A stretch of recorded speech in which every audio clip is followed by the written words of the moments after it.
Welcome everybody to Do Good Feel Good Live. Today we have Heather Lee O'Keefe reading for volunteers with a voice. I call her Miss Everything because she has all the qualifications. Here she is right now. Make sure you stick around for the reading. Kindness is Cooler, Mrs. Ruler, and to talk to Miss Everything afterwards for a discussion on the book and more about Heather. She just graduated law school. She is Miss Broward County, USA. She is a volunteer with the Little Lighthouse Foundation, so much more. So this one's going to be a good one. And let's go live with her right now. I'm sending her a request. Thank you, everybody, for your support. We've done almost 220 virtual programs. Hi, Heather. Hello? Can you hear me? This is my first Instagram Live ever. No way. Yes, really? Well, the Little Lighthouse Foundation is very honored for this. That's incredible. Yes, thank you so much for having me. I am honored to be here. Amazing. We've had so many guests and it's been their first Instagram Live, but the way that you carry yourself and you're so social on camera, on social media, in person, this is a real honor that this is your first one. Thank you, Jonathan. I appreciate it. I always like to make sure that we give the recognition of people tuning in. Do you know Kisa? Yes. She says, so proud of you always. Yes. Hi, Kisa. That's the lawyer in her right there. And Allison says, hi, guys. Hi, Allison. How are you? And thank you guys for watching. Those are my two girlfriends. Love you guys. You know what? I was just thinking to myself, and of course, we're going to get into the reading because we understand that kids want to get right into it, and then we'll talk about the messaging and all about you. But, you volunteer with the Little Lighthouse Foundation. You come to our fundraisers to support, and you are like the all-encompassing supporter for us. Oh, thank you. I love your mission. I love what you all stand for. So I am happy to help and happy to volunteer with you all. And I feel honored to be a part of your organization and to be on Instagram Live with you today. So thank you again. Point proven right there. But you're a volunteer, you come to the fundraiser. So that's like you play, both sides. And also you have a great way of presenting yourself and a great way of carrying the message because you are very social. You are a self-proclaimed talker, right? I am. So, whenever you can spread the good message of the impact that we're making together, because you are fully a part of this and everybody tuning in, we're very grateful for that. Yes. Well, thank you so much. Should we get started with the reading? Let's get started. I'm going to give you the full floor. I'm going to turn this thing around. I used to be able to upload a graphic, but I'm not sure. I can't anymore. But regardless, you're going to have the stage right now, okay? Perfect. Get started. So today, you're reading Kindness is Cooler, Mrs. Ruler, and I will do my best to try to show the book as I am reading. So let's begin. Okay. Kindness is Cooler, Mrs. Ruler. It was cold, it was rainy, and Mrs. Ruler's class hadn't been outside all week. The students were getting jumpy and grumpy. Anaya and Tawana whispered during story time. David pulled Raquelita's ponytail and Raquelita stole his hat. Then David grabbed Connor's hat and threw it into the hall. That's enough. Too rough, shouted Mrs. Ruler. The bell rang. It was time for recess. As the kids left, Mrs. Ruler kept Anaya, Tawana, Connor, Raquelita, and David behind. Sit down, don't frown, she said. Now tell me, why do you think I've kept you from recess? We were acting up, mumbled Connor. That's right. You were being mean to one another, and you acted as if it's cool to be mean. But it's not. What is a cooler way to act? Raquelita spoke up. Kindness is cooler, Mrs. Ruler, she said. Bravo. A slice of nice makes a mile of smile. You five need to practice being kind. During the next few days, I want you to perform 5 acts of kindness for your families. Then, in show and tell, you can share what you did with the rest of the class.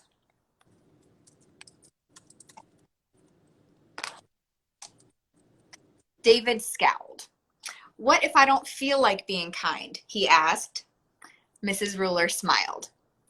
Good deeds fill needs. Count on me, you'll see, she said. The next day, Anaya and Tawana couldn't wait for show and tell. When it was their turn, they ran to the front of the class.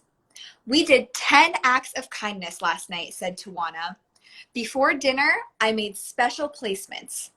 I set the table, said Anaya. I drew hearts on the napkins to show Mom we love her, said Tawana. I grated the cheese for the macaroni, said Anaya. I helped make the salad, said Tawana. After dinner, we carried the dishes to the sink, said Anaya. And I loaded the dishwasher, said Tawana. When I took out the garbage, added Anaya, then I sponged off the table, said Tawana. And I straightened up the chairs, finished Anaya. Mom told us how much she liked our homework. It put her in such a good mood that we want to do more nice things for her.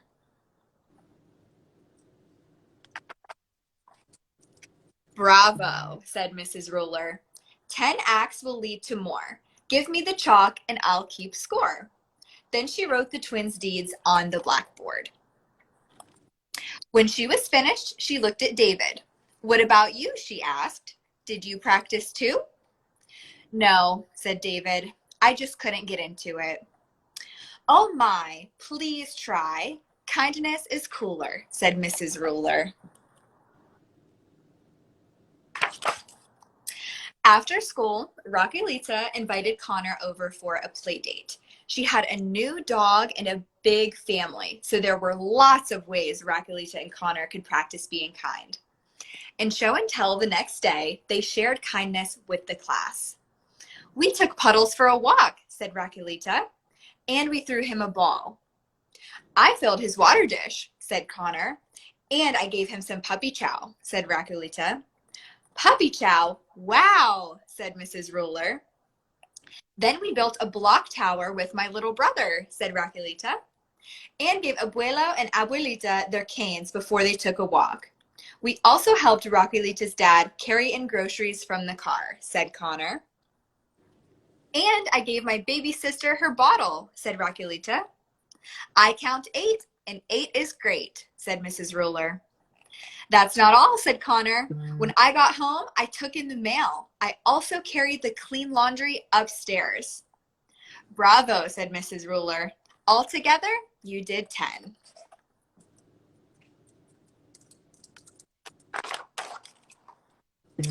And how much do the twins' 10s act and your 10 make? 20, shouted the class. That's right, said Mrs. Ruler. 20 is plenty. But how about you, David? What did you do? Too few for you, said David. The class laughed. I told my brother I liked his haircut, and I let him use my comb. That's all I could think of. Well, that's a good start. Keep doing your part, said Mrs. Ruler.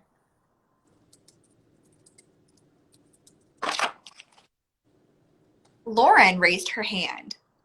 I'd like to try some acts of kindness when I get home today, too, she said. Okay, hooray, said Mrs. Ruler. Let's turn this into a class project. For the rest of the week, I'd like you to bring in some acts of kindness you've done at home.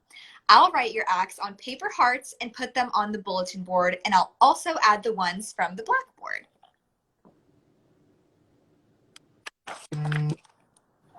More acts of kindness. Put away clothes, vacuumed the living room rug, shelved books, let my big brother use my computer, told Dad I liked his shirt, got sister a Band-Aid when she skinned her knee.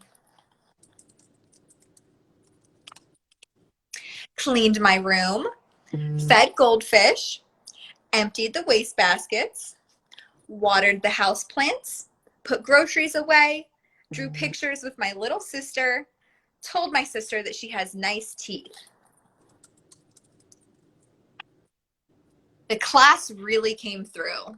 We have so many. We'll need another wall, Miss Ruler exclaimed. Let's count.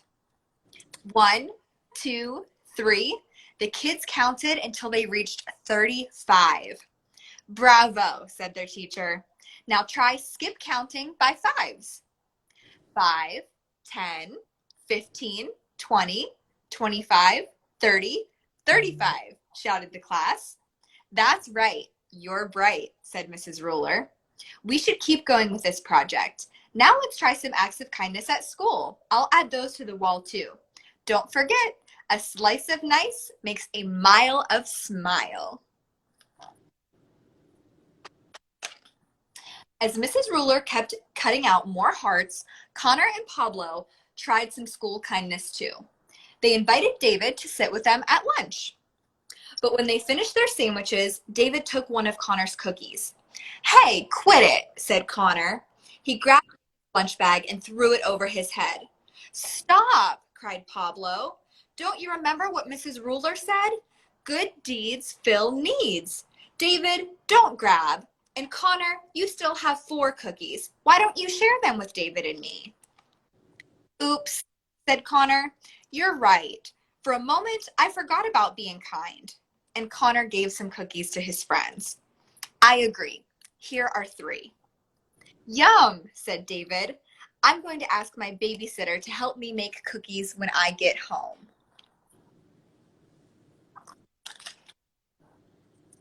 And then you can bring them to school, said Pablo, and share them with the whole class, added Connor. And Mrs. Ruler will congratulate me for being extra kind, said David. But I still won't have done as many acts of kindness as everyone else. So think of other things to catch up, said Pablo. David didn't have to think for long. That afternoon, when Caitlin was cleaning the gerbil's cage, the gerbils got loose. One even jumped into the window ledge. Mrs. Ruler hopped on a chair. Eek! Squeak! She cried. Everyone ran for cover. Everyone but David. He chased the gerbils. He scooped them up one by one. Then he set them back where they belonged. Hooray for David, yelled the class. Your act of kindness was the best, cried Mrs. Ruler. Now go on home and do the rest. She jumped off the chair and added the acts of kindness from that week to the wall.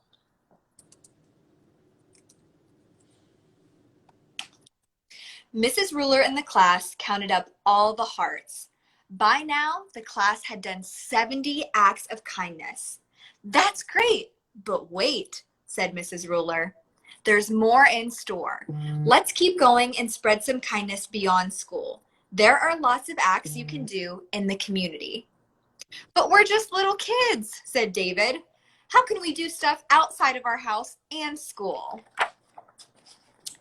I'll ask your parents to work with you on community kindness, and I'll help too, said Mrs. Ruler. All it takes is one simple act. One act of kindness that will make the world a better place. If you act from your heart and do your part, we'll end up with 100 acts of kindness all together. Now the class was really excited, and David was more excited than anyone. A few weeks later, the kids shared their acts of community kindness. Mrs. Ruler added more hearts to the wall. Again, the class counted 1, 2, 3 until they got to 99. Oh no! Uh-oh, said Mrs. Ruler. We still need one more. Then she paused and thought for a moment. I know. Let's have a class party. We'll decorate and celebrate. 100 acts of kindness, shouted the class.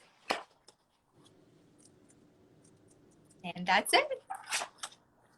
Okay, hooray!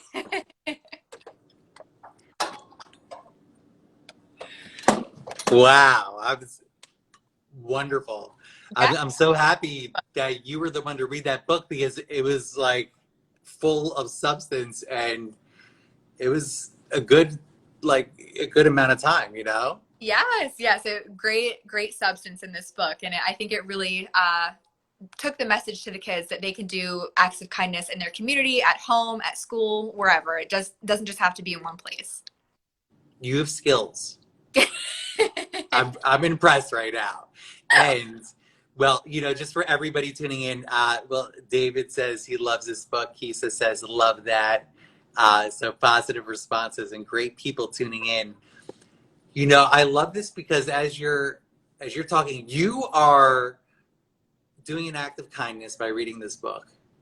Oh. And you know, and then it gets posted to, you know, our Instagram feed, our social media outlets. Then we take it, we put it on our website, on the Do Good Feel Good blog, and send it to 32 partner facilities.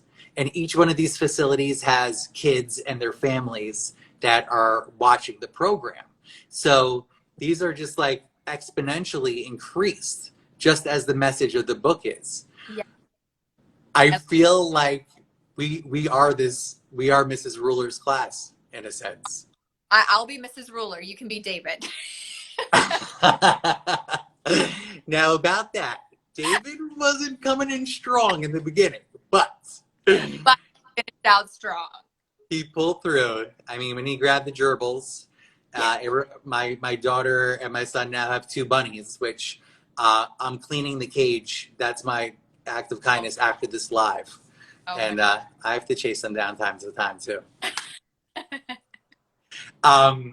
So from the book, you know, I just loved, you know, adding up the acts of kindness, you know, and you know, we've done the virtual programs, but prior to, and we're starting to reactivate the programs, we go in to the 6 to 8 programs per week at our partner facilities, and we're impacting kids' lives through each one of these programs each week for a month, for a year. And just like Mrs. Ruler, we throw a big event or several, like the Hearts and Stars Gala, to kind of celebrate the impact that we've done on the community. So we're just like one big class. yes, that's a great way to look at it. Yeah. Thank you so much for reading that. Speaking of classes, you know, I know that this theme is going to be intertwined throughout this conversation, but speaking of classes, I know that you have a lot to look forward to. When are you just graduated law school at Nova? Yes. Okay, so I am finished classes now. You're done. Finals are taken? What's that?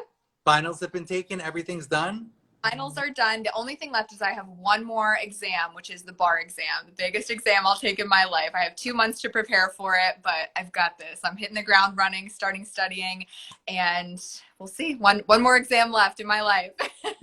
Wow. That's going to be interesting because from knowing you, from volunteering with you, seeing you at our events, and you know, just seeing your social media posts, I can't really imagine a world where Heather is completely buckled down and only concentrating on one thing. That's true. Well, because I'm not.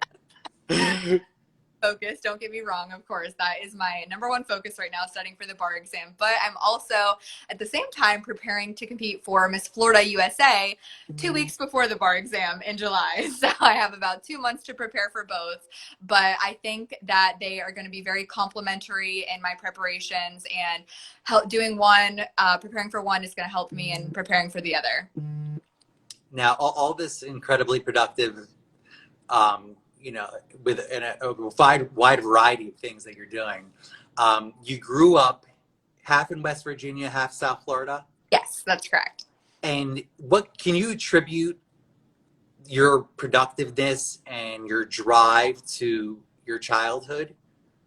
I think so. I think being an only child helped a lot with that. I didn't have any siblings to play with, so I was just kind of left alone with my books. I was a nerd in school. I was a nerd and the horse girl. There's always that one horse girl in school, and that was me.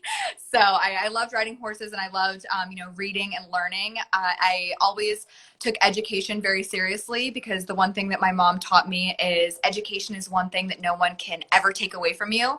So I really liked that education is one thing that I could control in my life. So I really took advantage of that, and I studied hard, and it's paid off. I just graduated law school yesterday. So I think that my upbringing, my childhood, and how my parents raised me definitely contributed to my success. It takes a village. I didn't do it alone. Wow, that's really powerful. My entrance exam paper to the University of Pittsburgh, where I went when I was in college, I wrote it on my grandfather, and that was the main theme because he was in Prague, in Czechoslovakia, when the communists were coming in to take over, and so that was the whole thing. They could take anything away from him, but his education. Yes, it's one of my favorite quotes. I love that. Very. Wow, that's incredible. So we have you growing up half in West Virginia, half in Florida, and then, I mean, you're. Can I say how old you are? Yes, I'm 24. 24. I mean, I think that you've been like accomplishing so much. That's why I have given you the title Miss Everything 2021, if that works for you. Yes, I love it. Yes, I think I was one of the youngest, if not the youngest, in my graduating law school class yesterday. Oh, wow. And then entering into law school, you were in your top 10? Yes, I believe I was in about the top 10% of my class. I was in I think it was the inaugural honors program at Nova Law. That's phenomenal. Great work. And then I just want to kind of, so everybody gets a feel, your friends and followers probably have this, the Little Lighthouse Foundation, and the kids should know. You are currently Miss Broward County, USA. I am. And prior to Miss Miami 2019, Miss Fort Lauderdale 2020, Miss Broward 2021, of course.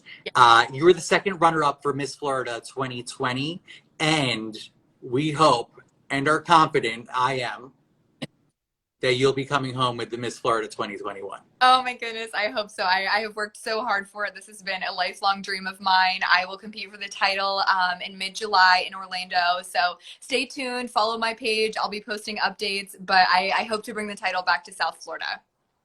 What would that mean to you? Oh my gosh, that would mean absolutely everything to me. I would be able to share my platform even on a bigger level. I mean, obviously, I don't need a title to do amazing things in a community, but just to have the title of Miss Florida USA, they say that being a title holder is one of the loudest things you can do. For some reason, just that shiny hat and that sash, people just want to listen to what you have to say. So I would love to just spread the message of, first of all, kindness is cooler and share my work that I do with Tomorrow's Rainbow and grief and bereavement counseling for children and their families in South Florida.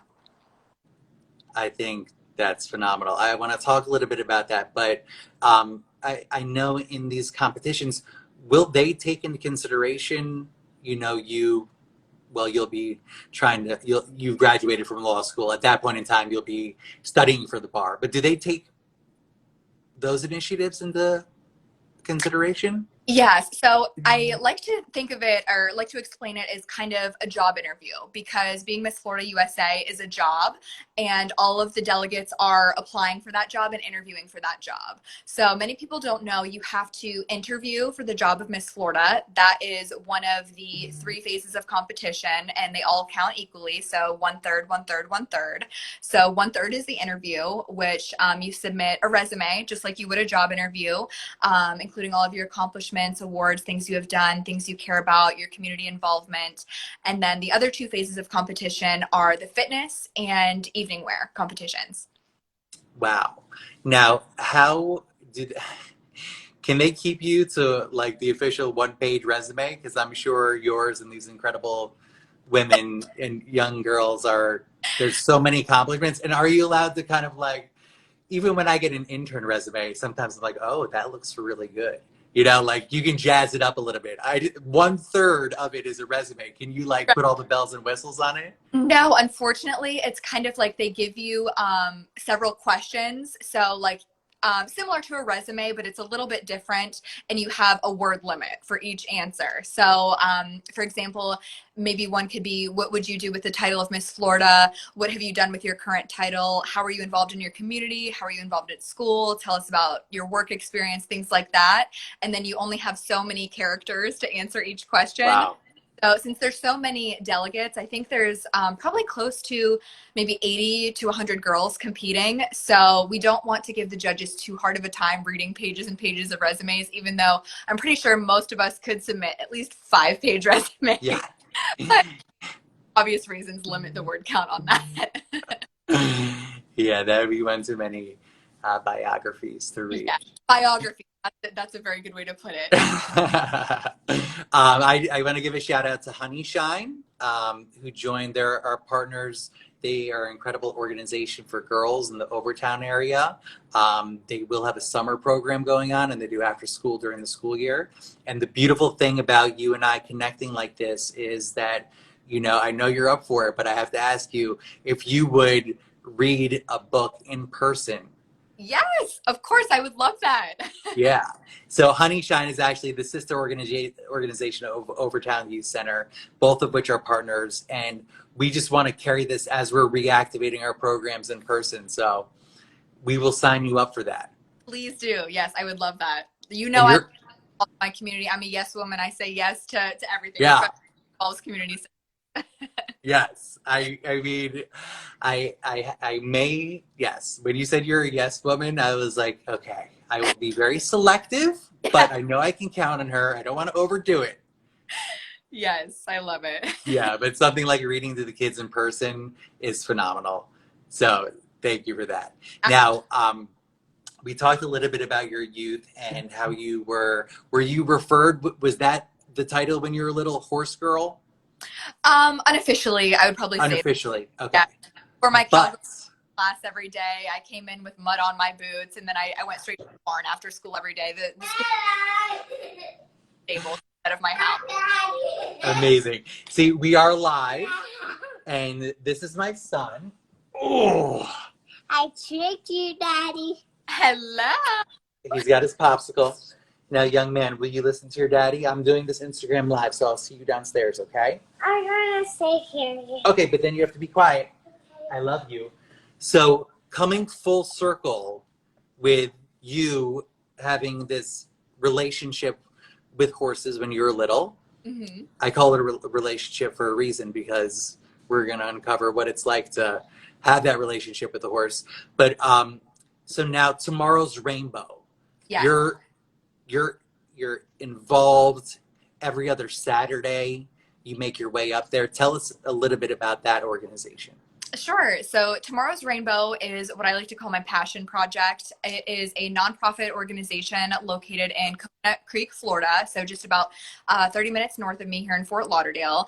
I volunteer with them every other Saturday. We have a group meets multiple times a week, but I'm there every other Saturday with children who lost a loved one, typically a parent, grandparent, close family member, someone that was very important in their life, to a traumatic death situation. So, and I'm connected with this organization because I also lost my father at a young age. He just passed away back in December of 2020. So after that, I was looking for a way to kind of cope with my own grief. And of course, being someone who loves community service, I'm glad that I found a service outreach organization that would combine my love of horses and horse therapy with also my love for children and giving back to the community. So I am so grateful that I have partnered with Tomorrow's Rainbow. I'm a program facilitator, which is kind of similar to a grief counselor, to help kind of understand what that means.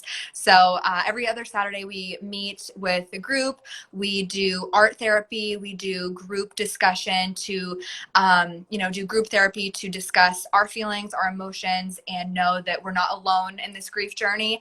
And then we always end it with the miniature horses. That's everyone's favorite part. So there are multiple miniature horses at the farm. We have big horses, we have goats, bunch of farm animals. And the fun thing with the horses is they can actually mirror human emotion. So if you're feeling sad, they'll feel sad with you. And there's just something so therapeutic with that, that it's really, really amazing to see. So I love sharing the message of that. Definitely check out Tomorrow's Rainbow and look into what they have to offer. Wow, that's really incredible. And you as a grief counselor, is so important for them for like identification. Hmm. I mean, that's really aligned so timely too. I mean, how did it even come around? It just seems like it's like spot on. You're really providing such a great service for them. Yeah, so funny story, I went to Tomorrow's Rainbow because I wanted their services. I wanted the therapy and the grief counseling. So I attended one of their orientations and I told them my story, my background. I was still finishing up law school at the time. I told them about my involvement in the Miss USA system, and they were like, "We think you would be a great program facilitator. Are you interested in volunteering?" I was like, "Yes, absolutely." So they had a program facilitator training coming up the very next week. So I think it was a couple weeks of training. We met a couple times a week. It was on Zoom, of course, during this pandemic era. So I did multiple hours of training and became an official program facilitator with them and hit the ground running with that. And I am so glad I did. I love it. I'm getting so much more out of this organization than I ever thought possible. Yeah, probably even more so, as they say, right? Yes. Just as just as like a volunteer from Little Lighthouse going in to work with the kids, like the kids receive the benefit, but it could be even more powerful for the volunteer. And I hope it's really helping you in your path to recovery. Yes, it absolutely is. And I wasn't really sure how this journey would go. I was like, oh my gosh, I'm still grieving as well. I don't know how I'm going to be able to help other people grieve. But that's the beautiful thing about it is we're all grieving together. And Right. grief is a lifelong journey. They say that there's, the 5 stages of grief, but that's a myth. Grief is a lifelong journey. It comes in waves, and you'll never truly get over it, as they say. Well, I've told you this before, but you're incredibly strong, and you know, and of course, again, I love how reactive you are when they asked you. From what you even recalling the situation, sounded like you didn't even miss a beat. You just said yes, Yeah, right? sign me up. Yes, I will do it. Wow, so incredible. Um, okay, well, thank you so much for your dedication and your consistency, your level-headedness, and your beauty. I mean that inside, but of course outside. Um, but I really appreciate this opportunity, and I know that you're going to continue to support us, and we're going to continue to make an impact together. It's incredible. Absolutely. Thank you again, Jonathan. I have one final question for you. Sure. Um, Taking into consideration the work you're doing with Tomorrow's Rainbow, everything that you do as Miss Everything, uh, working with the Little Lighthouse Foundation, volunteering, supporting us at our events, and doing all this good. Our motto is do good, feel good. But if you had to create your own motto by filling in the blank to describe how you feel when you do good, finish this. Do good, feel blank. Do good, feel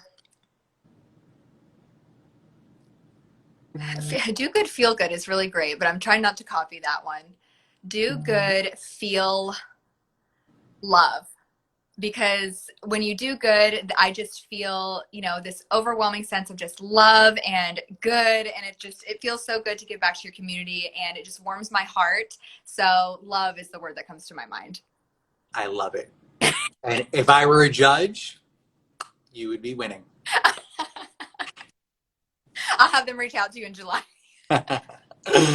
Please, I'm a good resource. That was a beautiful answer. I love that too. That's yeah, you are. You're full of love, and from the book that we read, let's on a little side note, hi Marcus, Dim Marcus, one of our chapter leaders. He's wonderful. Tuning in. I was listening to Gabby Bernstein, and she said she was talking about self-love, and just like she said, like just like an inner shift of compassion can lead to like huge ripples, and just like you do good, you feel love, and it can just make waves. Absolutely. The butterfly effect, one act of kindness. Exactly.